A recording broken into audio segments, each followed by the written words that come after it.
Hey, what's happening, guys? What's going on? YouTube, you guys have tuned into Rules for Rebels, and in today's video, we're going to be talking about the coronavirus. I wanted to kind of talk about how the coronavirus is affecting e-commerce sellers and dropshippers, what dropshippers and e-commerce sellers can learn about the coronavirus, and then thirdly, kind of like what's going on right now. What's the word we're hearing back from the ground? What are we hearing from our suppliers? When can you expect things to get back to normal? So today is February 17th. I believe this coronavirus stuff first started probably about a month ago today, if I'm not mistaken. It might have been a little bit earlier. What is the coronavirus? It's this, I think pandemic is the wrong word, but it's obviously really affecting China. Some people say that it's from eating bats. Other people think it's biological warfare that got loose. Kind of word on the street, so to speak, is that it's actually been going on a lot longer, and the Chinese government has kind of been hiding it or covering it up. It's affecting is it the Hunan or the Wunan province? In my experience, most of my suppliers out of China have come out of Shenzhen, but pretty much all e-commerce sellers, regardless of where you're sourcing your stuff from, are beginning to kind of run into these issues. Now, what can dropshippers and e-commerce sellers learn about this? Well, don't be dependent on one supplier. Don't be dependent on one region of the world. Your business can be very, very heavily affected and even sunken, essentially, by not having enough control over your business as a whole, but specifically your supply chain. And this is actually affecting dropshippers a lot more than it is e-commerce sellers who buy inventory, stock it themselves, or send it to a 3PL warehouse or into Amazon FBA offices or warehouses and sell it themselves. As an Amazon FBA seller, I typically order 3 to 4 months worth of inventory at a time. I send that into Amazon FBA, and some of it I sit on it myself. So, if the coronavirus kicked off in, we'll say mid-January, I potentially don't need to re-up and order more inventory until January, February, March, maybe mid-April. So if this continues to drag on, it's going to affect pretty much everybody. But if you carry your own inventory and if you stock up decently, probably not a big issue for you quite yet. Obviously, dropshippers are affected a lot more. Reason being, as an e-commerce seller who buys inventory and then holds on to my own inventory, I got a 3-month supply. So if something happens, I got 3 months before it's really going to cause me a problem, although it may cause me a problem 3 months from now when I try to order and the warehouses of the factories are all backed up with these 2 to 3 months worth of orders that they weren't able to fulfill. But I'm potentially stocked up, whereas a drop shipper, every single order that comes through their site, they're going and placing that order with their agent or with AliExpress or DHgate, and every single order that they get through their site has to be ordered from China and ship out of China. And if they're not working in China, or the factories are shut down, or mail isn't moving, well then you're absolutely screwed.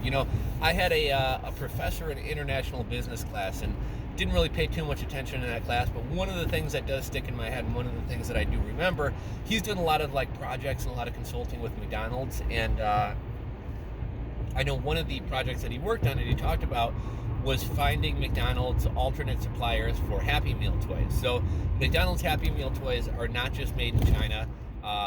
They are made in China, but they're made in a bunch of different factories. But they're also made in, they might be off on the countries here, but Indonesia, the Philippines, India, Pakistan, they probably have 4 to 6 different places where they're making McDonald's Happy Meal toys. So if one of the factories burns to the ground, if something like the coronavirus breaks out, it's not really going to affect their supply chain because they have 3, 4, 5, 6 other factories who can kind of pick up the slack and keep up with demand. And when it comes to e-commerce, having some suppliers on the back burner, having other options is incredibly valuable. I realize if you're launching some lean startup, you're launching some new e-commerce business, the priority probably isn't going to be on finding multiple suppliers. But as your business continues to grow and your supply needs continue to become larger, and maybe potentially more than one factory can handle, you really should start looking into branching out and maybe start splitting your orders between 2 factories just so you can start developing 2 relationships. So if anything like this does happen, you have somebody else to kind of fall back on. So no secret, no surprise that this is affecting dropshippers a lot more than it is traditional e-commerce sellers. Although even in like the Fulfillment by Amazon subreddit and some Amazon FBA seller groups, people are starting to get nervous about this. One reason that I think this is affecting people more than it would have in the past, Amazon storage fees in their warehouses used to be a lot less, so people would just throw a shitload of inventory in there. Well, as Amazon storage fees have continued to go up, people have tried to kind of predict their inventory a little bit more and not be sitting on inventory in the warehouses all the time where they're being charged a lot. So people are keeping less inventory in Amazon FBA warehouses, and I think this is going to cause people to run into more problems because they're going to have to order sooner now than they maybe would have in the past. And then the last thing, what most people are probably wondering about the most, like when are things going to be back to normal? So, I got a number of suppliers on WhatsApp. There was another product I was thinking about rolling out that I was talking to suppliers about. And when this thing all started, like I was on my way down to Tampa, St. Pete, mid-January. I was going to look at 2 businesses for sale and a couple rental properties down there.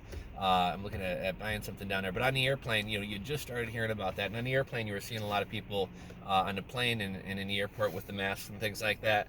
And this, this whole situation has kind of continued to kind of drag on and be an issue. So at first, people were saying that some of the warehouses and factories employees were starting to go back. I'd also been hearing from some people that a lot of people were starting to work from home. Obviously, they're in the manufacturing business. You can't manufacture things from home. But at the very least, like the salespeople and things like that, were starting to continue to respond to emails and take orders and things like that. Ultimately, these things have to be manufactured and shipped out, whatever it is you're ordering. And so I have been hearing March 1st is when a lot of the factories were going to start going back. A lot of people are optimistic and looking forward to that. As time has kind of drug on, I've heard March 16th. I've even heard some people throwing out June, that these suppliers aren't going to be back in production and things aren't going to be shipping back out until June. So it'll be interesting to see. Let me know what you guys have heard from your suppliers or anything else that you have to add. I'm pulling up to get my Dunkin' Donuts. So if you enjoyed this video, give it a thumbs up, sub if you're not subbed, and we'll catch you on the next one. What are you not gonna sit down? How can I help you? Yeah, can I get a large hot coffee, cream only? All right, anything else for you there? Oh, no, thank you. You can pull up, thank you. All right, thank you. Later, guys.